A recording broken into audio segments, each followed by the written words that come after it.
Hey everyone, and welcome to Voces de la Historia. Today we're diving into the story of a woman who's become almost more myth than historical figure, Hypatia of Alexandria. You see, her life, and especially her incredibly brutal death, has been spun into this powerful legend. But the question is it the real story? All right, let's really get into this because this one question is everything. Was she this heroic martyr for science and reason? Or was she just a pawn, caught up in a nasty game of political chess? Well, the truth is, it's a lot more complicated, and honestly, way more fascinating than the simple legend we all think we know. So this is the version you've probably heard, right? It's the one that echoes through the centuries, from guys like Voltaire all the way to Carl Sagan. Hypatia, the brilliant, defiant pagan philosopher, a lone voice of reason standing against this overwhelming wave of religious fanaticism, who is then murdered for her beliefs by a mob of angry Christians. It's a powerful image. And I mean, you can see why that story sticks, right? It's this perfect, tragic tale. It was shaped and polished by Enlightenment thinkers, made romantic by novelists, and yeah, even brought into the modern day by people like Carl Sagan. It paints her as this incredible hero whose death literally plunged the world into the Dark Ages. It's a great story, but is any of it actually true? So what really happened? You know, when we start to peel back all those layers of legend and myth and actually dig into the historical sources, the stuff written at the time, a completely different Hypatia starts to emerge. And let me tell you, the real woman, she was, in so many ways, even more impressive than the legend. Okay, check this out, because this just shows you how wide the gap is between the myth and reality. The legend says she was young and beautiful, right? Nope. The historical record suggests she was a respected elder, probably around 60 years old when she died. And that whole story about her defending the Great Library? The library was long gone, destroyed centuries before she was even born. And get this, the idea that she was some pagan martyr fighting against Christians? Turns out many of her most loyal and brilliant students were Christians themselves, some of whom went on to become powerful bishops. I mean, we're talking about a genuine intellectual giant here. She was living and teaching in Alexandria, which was basically the intellectual capital of the entire Roman Empire at the time. She was the head of the Neoplatonic school, which means she was seen as one of the most important thinkers of her generation, carrying the torch from giants like Plato. And her brain was just, wow, she wasn't just some philosopher sitting around contemplating ideas. Oh no, she was a hands-on mathematician and astronomer. We're talking about someone who wrote commentaries on essential algebra texts, who edited and improved works on conic sections, who was revising the star charts of Ptolemy. She's even credited with improving scientific tools like the astrolabe. It's no wonder her classroom was the place to be for the smartest people in the empire, Christians and pagans alike.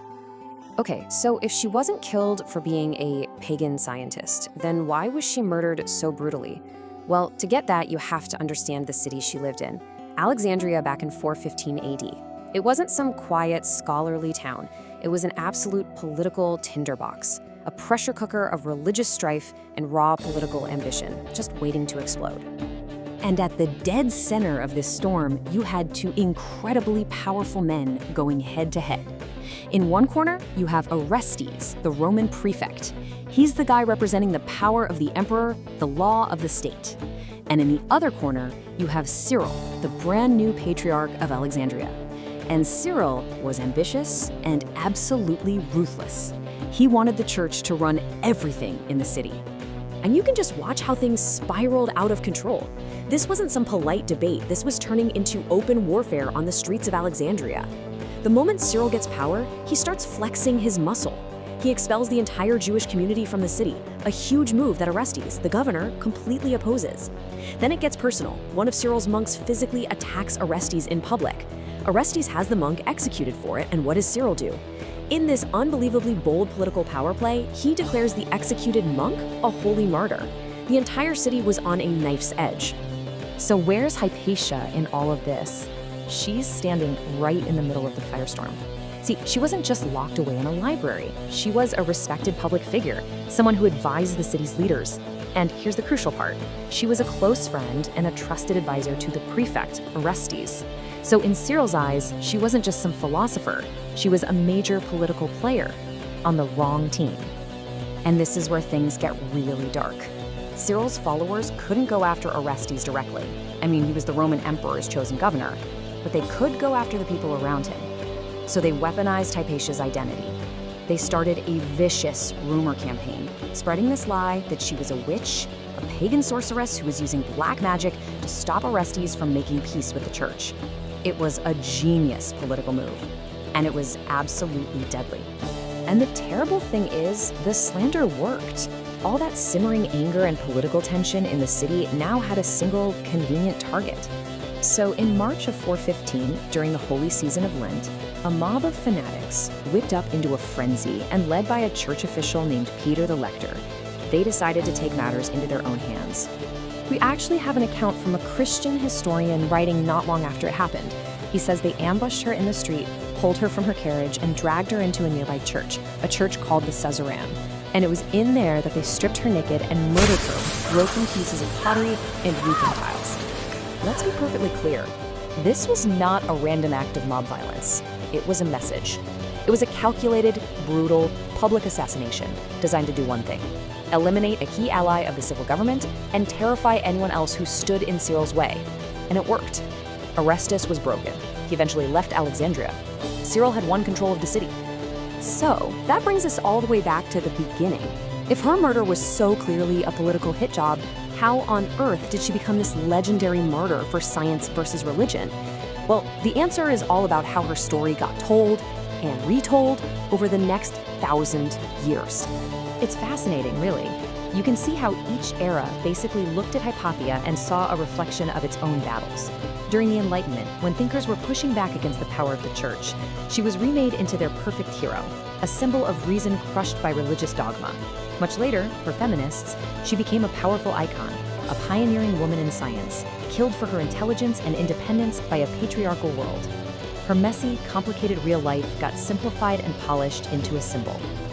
And that's really why the legend is still so powerful today. Even though the details are wrong, the myth of Hypatia taps into a conflict that feels timeless, doesn't it? That struggle between free thought and intolerance, between knowledge and fanaticism. In that sense, her story, even the legendary version, serves as this incredibly potent warning. Which really leaves us with a huge question, doesn't it? Does the myth, even if it's inaccurate, do a better job of honoring her by warning us about fanaticism? Or does it actually hide the more complex and maybe more relevant political lesson of her real life? The lesson about how even a brilliant, respected person can be turned into a target, slandered and destroyed, just for getting in the way of someone else's ambition. You know, if you believe it's vital that these stories keep being told, please do subscribe to Voces della Historia and share this explainer with someone who might find it interesting. And we really want to know what you think. What's the biggest lesson you take away from Hypatia's life? Drop your thoughts in the comments below. Women who ruled, resisted, and were never meant to be forgotten. History tried to erase their names. History kept their voices.